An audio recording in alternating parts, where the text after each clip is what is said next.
Hello guys, welcome to my channel. இன்றைக்கு நம்ம வீடியோவில் இன்ஸ்டன்ட் ஸ்பைசி மாங்காய் ஊறுகாய் எப்படி பண்ணுறதுன்னு தான் பார்க்க போகிறோம். வீடியோக்குள்ளே போகிறதுக்கு முன்னாடி இப்போ தான் நம்ம சேனலை ஃபஸ்ட் டைம் பார்க்குறீங்கன்னா மறக்காமல் சப்ஸ்கிரைப் பண்ணிக்கோங்க. அப்படியே பக்கத்தில் இருக்க பெல் ஐக்கானையும் கிளிக் பண்ணி ஆல் கொடுத்துக்கோங்க.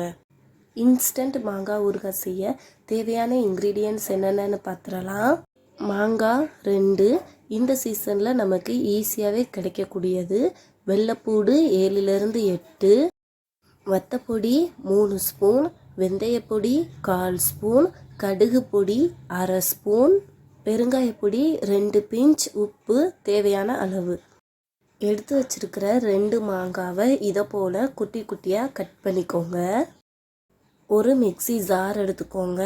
அதில் நம்ம கட் பண்ணி வச்சுருக்கிற மாங்காவெல்லாம் சேர்த்துக்கலாம்.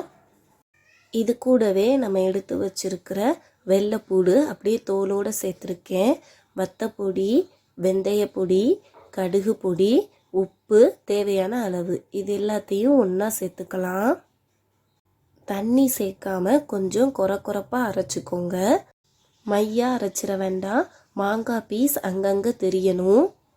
அடுத்ததாக ஒரு பேனில் 2 ஸ்பூன் நல்லெண்ணெய் சேர்த்துக்கோங்க. எண்ணெய் நல்லா சூடானதும் 1 ஸ்பூன் கடுகு, 2 வத்தலை பிச்சு போட்டுக்கோங்க. இது கூடவே கருவேப்பிலை சேர்த்து பொரிய விட்டுக்கோங்க. பெருங்காயப்பொடி சேர்த்துக்கலாம். இது எல்லாத்தையும் 2 செகண்ட்ஸுக்கு வதக்கி விட்டுக்கலாம். ஸ்டவ்வை லோ ஃப்ளேமில் வச்சுக்கோங்க. இந்த ஸ்டேஜில் நம்ம அரைச்சி வச்சுருக்கிற மாங்காவை சேர்த்துக்கலாம். மாங்காய் பேஸ்ட் எண்ணெயோட நல்லா மிக்ஸ் ஆகிற மாதிரி கலந்து விட்டுக்கோங்க. நல்லா மிக்ஸ் பண்ணிவிட்டு ஸ்டவ் ஆஃப் பண்ணிடுங்க. அவ்வளோதான், ஜூஸியான இன்ஸ்டன்ட் மாங்காய் ஊறுகாய் வீட்டிலையே ரெடி. இதை நம்ம மாங்காய் பச்சடின்னு சொல்லலாம், மாங்காய் ஊறுகாயும் சொல்லலாம்.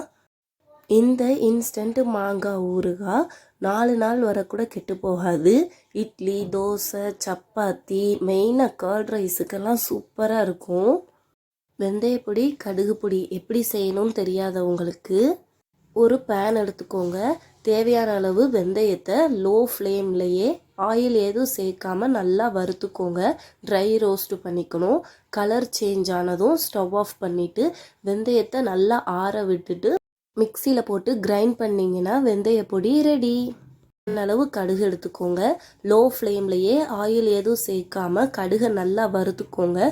கடுகு வெடிக்க ஸ்டார்ட் ஆனதும் ஸ்டவ் ஆஃப் பண்ணிவிட்டு கடுகு நல்லா ஆறுனதும் மிக்சியில் போட்டு அரைச்சிங்கன்னா கடுகு பொடி ரெடி.